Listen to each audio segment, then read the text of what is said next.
Saudi আরব পশ্চিমাঞ্চল স্বেচ্ছাসেবক দলের অন্তর্ভুক্ত আল মারওয়া অঞ্চল কমিটির পক্ষ থেকে মাইলস্টোন স্কুলে নিহতদের স্মরণ ও বিএনপি চেয়ারপারসন বেগম খালেদা জিয়ার রোগ মুক্তি কামনায় দোয়া মাহফিলের আয়োজন করা হয়। জেদ্দা প্রতিনিধি আর নোমান জানান, সংগঠনের সভাপতি আব্দুর রহিমের সভাপতিত্বে আমজাদ হোসেনের সঞ্চালনায় প্রধান অতিথি ছিলেন সৌদি আরব পশ্চিমাঞ্চলের স্বেচ্ছাসেবক দলের প্রস্তাবিত সাধারণ সম্পাদক হানিস সরকার উজ্জ্বল। বিশেষ অতিথি ছিলেন জাহাঙ্গীর সরকার, রাসেল ভুইয়া, আক্তার হোসেন, মনোয়ার হোসেন খান, মোহাম্মদ আজিজুল হাকিম।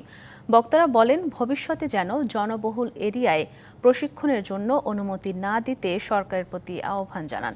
তারা বলেন, বিমান দুর্ঘটনার কারণে দেশের পাশাপাশি প্রবাসীরাও তাদের সন্তানদের নিয়ে উদ্বিগ্ন।